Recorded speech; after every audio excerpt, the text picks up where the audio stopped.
दोस्तों नमस्कार, कैसे हैं आप लोग। मेरी चैनल में आप सभी का स्वागत है। मेरी channel Rangeen Raahen, a road to success, a road to stardom. दोस्तों आप लोगों का प्यार सर आँखों पे, जैसे आप लोगों का प्यार बढ़ता जा रहा है मेरी हिम्मत बढ़ती जा रही है और मुझे और भी अच्छे कुछ वीडियोस आपको देने को दिल करता है। दोस्तों ऐसा ही प्यार बनाए रखिए, हमारा आपका साथ बहुत सालों का है। तो दोस्तों ऐसे ही मिलते रहिए। मेरे वीडियोस अगर आपको अच्छे लगते हैं तो शेयर कीजिए, दोस्तों को शेयर कीजिए, और आपको भी अच्छे लगते तो डीएम में भी लिखिए। और आपको क्या चाहिए, किस विषय पे चाहिए, वो भी मुझे लिखिएगा, तो मैं ज़रूर उस विषय पे वीडियो बनाऊंगा। तो दोस्तों आज का वीडियो कुछ खास होने वाला, खास यानी ऐसे खास होने वाला है कि ये कभी किसी को पता भी नहीं होगा। तो मतलब सोच भी नहीं सकता कि ऐसा हो सकता है। दोस्तों राज कपूर साहब को देख के आपको क्या ख्याल आता है? राज कपूर साहब को देख के आपको यही ख्याल आता होगा कि बहुत सोबर से, बहुत सीधे से, शालीन से स्वभाव के होगे, किसी पे हाथ भी नहीं उठा सकते होगे, कुछ ज़ोर से चिल्ला भी नहीं सकते होंगे, वैसे होगे। दोस्तों यही कुछ लोगों की मान्यता भी थी। तो बहुत से लोगों को ये पता नहीं, लेकिन उनके स्वभाव के विपरीत एक बात ऐसी हो गई जिसकी वजह से सब लोगों को पता चला कि जो एकदम सालस और एकदम शांत स्वभाव का लगता है, भोला भाला सा और एकदम सादा सा आदमी लगता है, लेकिन उनका गुस्सा कितना भारी है। दोस्तों यही कुछ हुआ था जब फिल्म की शूटिंग हो रही थी तीसरी कसम की। तीसरी कसम फिल्म थी जिसमें वहीदा रहमान जी थी, राज कपूर जी थे और लीला मिश्रा और बहुत से कलाकार थे। तो वो जब शूट हो रहा था तब का एक किस्सा है। तो दोस्तों आइए मेरे साथ ये किस्सा सुनते हैं। तो आज का वीडियो शुरू करते हैं। तो ये बात है सन 1966 की, 1966 की, जब तीसरी कसम की शूटिंग करके राज कपूर साहब, वहीदा जी और बहुत से कलाकार ट्रेन से जा रहे थे, आगे जा रहे थे। तो ट्रेन चल रही थी और अचानक से रुक गई। क्यों रुक गई, इसे देखने के लिए राज कपूर साहब और वहीदा जी और बहुत से लोग जो थे बहुत से लोग जो साथ में चल रहे थे, उन्होंने देखने के लिए कोशिश की, बारी में खिड़की में से देख रहे थे। तब उन्होंने देखा कि बहुत सी भीड़ थी और उस भीड़ में ऐसे लड़के थे, बहुत से लड़के भी थे, यंग लड़के भी थे, और पूरी भीड़ और जो ट्रैक पे पूरे पब्लिक छा गई थी। और उन्होंने कहा था कि इनसे हमें बात करनी है, वहीदा जी से बात करनी है, राज कपूर जी से बात करनी है, उनको नीचे उतारिए तो ये हम ट्रेन आगे जाने देंगे। ये मामला इंजन ड्राइवर था, मोटरमैन जो था, उसके साथ ये भीड़ का हो रहा था। भीड़ हटने को तैयार ही नहीं थी और 5-5 मिनट पे जैसे भीड़ बढ़ती ही जा रही थी। वो लोग पूरे ट्रैक पे सो गए थे, वो ट्रेन को आगे ही नहीं जाने देते थे। उनका यही कहना था कि हमें उनसे मिलना है, एक बार मिलना ही है, उसके बाद चले जाएंगे तो वादा नहीं है, लेकिन उनको ट्रेन में से नीचे उतारिए और हमें उनसे मिलना है। किसी भी तरह से बहुत से लोगों ने मानो मुकर की, लेकिन किसी ने कोई माना नहीं, कोई हटने ही तैयार नहीं थे। जैसे जैसे वक्त बीतता गया भीड़ बढ़ती ही गई, ट्रेन भी रुक गई थी। ट्रेन उन पे से तो चला के नहीं ले जा सकते, इतनी भीड़ थी कि बहुत भीड़ बेकाबू हो रही थी। बहुत से लोगों ने, यूनिट वालों ने भी समझाया कि जाने दीजिए, छूट जाइए, तो भी वो माने नहीं। भीड़ तो उल्टी बेकाबू हो गई थी और वो यही चिल्ला के कह रही थी, वहीदा जी और राज कपूर जी को हमें मिलना है, उनको ट्रेन में से नीचे उतारिए। दोस्तों इसके बाद का किस्सा मैं आपको बताता हूँ। दोस्तों ये कुछ कॉलेज के लड़के थे, युवा छात्र थे। वो लोग चाह रहे थे कि वहीदा जी से मिले, क्योंकि वहीदा जी बहुत ही जानी मानी अदाकारा थी, राज कपूर साहब भी बहुत ही जाने माने अदाकार थे। तो गाइड फिल्म, ये फिल्म की वजह से और देखिए गांव में तो यही होता है, कोई कलाकार आता है तो मिलने के लिए पब्लिक पागल सी हो जाती, बेकाबू हो जाती।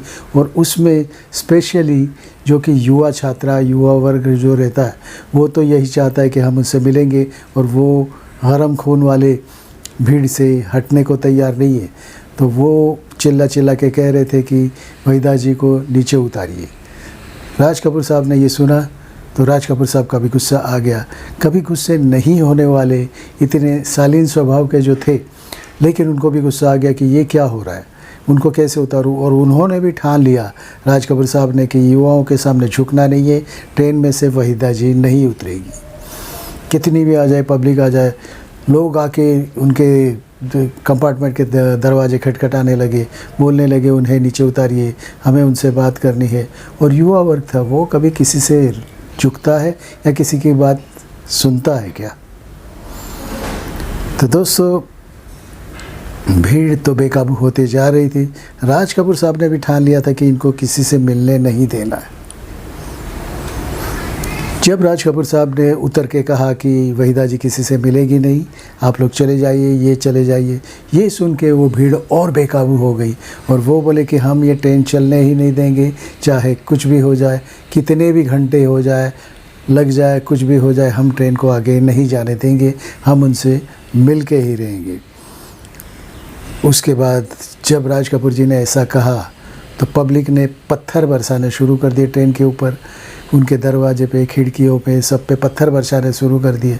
भीड़ इतनी थी, बेकाबू हो रही थी, क्योंकि इतनी भीड़ को संभालेगा कौन, कैसे संभालेगा। और ये तो ट्रैक पे था, तो वहाँ पे पुलिस आए, टाइम भी लग सकता है। तो 1 घंटा ये चलते रहा, बाहर से उनकी पत्थरों की आवाज़, और ये लोगों ने तो खिड़की बंद करके अंदर ही बैठ गई। राज कपूर साहब इतने भड़क गए थे, उन्होंने कहा कि वहीदा जी नहीं जाएगी, मतलब नहीं जाएगी, बस मैंने कह दिया। इतने गुस्से में हो गए थे। बाहर भीड़ दरवाज़ा खटखटा रही थी। लोगों ने जब पत्थर बरसाने शुरू कर दिए तो ये लोग नीचे बैठ गए, छुप के बैठ गए, नीचे चेयर के पास बैठ गए, यानी किसी को कुछ लगे नहीं, ये लगे नहीं। ये देख के राज कपूर साहब का तो गुस्सा और बढ़ गया। वो बोला कि मैं जाके उनसे मिलता हूँ। वो बाहर जाने के लिए छटपटाने लगे कि छोड़िए मुझे। वहीदा जी ने उनका हाथ पकड़ लिया और उन्होंने कहा कि बैठ जाइए, थोड़ी देर के बाद भीड़ शांत हो जाएगी, हम लोग चले जाएंगे। राज कपूर साहब ने नहीं मानी। वो बोले कि ये लोग समझते क्या है अपने आप को, और मैं कुछ ऐसा ही नहीं हूँ, मैं जाके उनसे मिलता हूँ, 2-2 हाथ भी करना पड़ेगा तो मैं करूँगा। लेकिन अब तो राज कपूर साहब मानने को ही तैयार नहीं थे, दरवाज़ा खोलने पे अड़े हुए थे। तो वहीदा जी के साथ उनकी बहन भी आई हुई थी, उन्होंने भी पकड़ा, लेकिन राज कपूर साहब बेकाबू हो गए थे। तो वहीदा जी ने पकड़ के, उनकी बहन ने पकड़ के उनको सीट पे बिठा दिया। सीट पे भी नहीं बैठे तो उन्हें सीट पे सुला दिया। और वहीदा जी तो भी, राज कपूर साहब हाथ वाथ छोड़, 2 लड़कियां क्या कर सकती है एक यंग राज कपूर साहब के सामने, एक जवान के सामने क्या कर सकती है। उन्होंने बहुत कोशिश की, लेकिन राज कपूर साहब माने नहीं। तब उन्होंने जाके एक अपना कुछ भी करके इनको आज रोकना है, नहीं तो वो लोग तो पत्थर मारने लगे हैं, राज कपूर साहब को लग जाएगा, कुछ भी हो सकता है। और हज़ारों की भीड़ है तो कितने भी पत्थर आ सकते हैं, और इतने पत्थर से आदमी जख्मी होके मर भी सकता है। लेकिन राज कपूर साहब बोले कि नहीं, मैं जाऊंगा। वहीदा जी ने दोनों हाथ पकड़ लिए, उनकी बहन ने दोनों पाँव पकड़ लिए, और वो जो सीट थी वहाँ पे सुला दिया।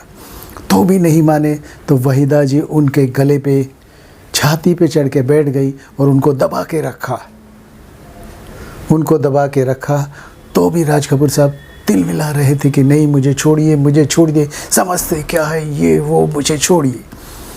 तो दोस्तों, आगे का किस्सा क्या था ये भी मैं आपको बताता। गुस्साई भीड़ ने पत्थर मारना शुरू कर दिया था। पत्थर अंदर भी आने लगे थे, खिड़कियों से अंदर आने लगे थे। ये लोग झुक के बैठ गए थे। राज कपूर साहब बोल रहे थे कि मुझे जाना है बाहर। दोस्तों, युवा भीड़ जो थी, उनके हाथों में लोहे के तार थे, सलिए थे, पत्थर थे, और कहाँ से लकड़ियाँ लेके आए थे, और वो ट्रेन पे मारने लगे थे, खिड़कियों पे मारने लगे थे, दरवाजे पे मारने लगे थे। तो राज कपूर साहब को तो, वहीदा जी को तो बहुत डर लग गया कि राज कपूर साहब को कुछ लग जाएगा। जैसे वैसे करके उन्होंने उनको सीट पे बिठा दिया। वहीदा जी उनकी छाती पे चढ़ के बैठ गई, उनको दबा के रखा। और उनकी हेयर ड्रेसर भी थी, वहीदा जी की बहन भी थी, उन्होंने पाँव पकड़ के रखे राज कपूर साहब के। तो भी उन्होंने छूटने की बहुत कोशिश की, आखिर में शांत हो गए। लेकिन भीड़ को समझाए कौन।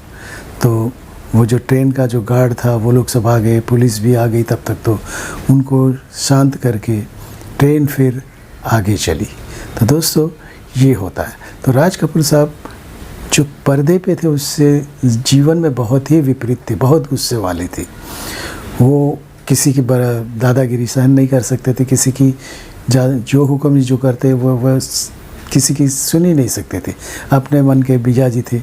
लेकिन जो पर्दे पे एकदम सादा सीधा यंग लड़का दिखता था, जो यंग जवान दिखता था, कुछ भी छोटी सी किसी को मक्खी भी नहीं मार सकते, मच्छर भी नहीं मार सकते ऐसा, और उनका ये रौद्र स्वरूप देख के वहीदा जी भी हैरान सी हो गई, और वो लोग भी देख के हैरान से हो गए कि राज कपूर साहब कितने विपरीत है, स्वभाव में कितने विपरीत है, क्या गुस्से वाले हैं। तो दोस्तों यही होता है, पर्दे पे कुछ अलग होते हैं, असली जीवन में कुछ अलग होते हैं। दोस्तों यही कुछ किस्सा था, आपको कैसे लगा ज़रूर लिखिएगा, मुझे डीएम भी किए कर सकते हो आप, मुझे लिखिए, और आपको किस चीज़ पे आपको वीडियोस चाहिए वो भी बताइए। और मेरे बहुत से दोस्त हैं जो कि अभिनय को अपनी कारकिर्दी बनाना चाहते हैं, वो भी पूछ सकते हैं क्या करना है, कैसे आगे बढ़ना है, ऑडिशन कैसे देनी है, वो सब मैं बताऊंगा। मेरे वीडियोस पहले के देखिए, उसमें मैंने सब बताया, ऑडिशन कैसे दिया जाता है, कहाँ पे जाके देना होता है, कैसे कैसे डायलॉग्स याद करने हैं। तो दोस्तों ऐसे ही मैं आप लोगों की मदद करते रहूँगा। दोस्तों आप ही का दोस्त, आप ही का होस्ट विपिन कुमार आपसे इजाज़त चाहता है। धन्यवाद, सलाम आप सभी को। दोस्तों नमस्कार मेरे सब्सक्राइबर लोगों को, और नए सब्सक्राइबर हैं उनको भी। भारत माता की जय, Vande Mataram. I love you friends.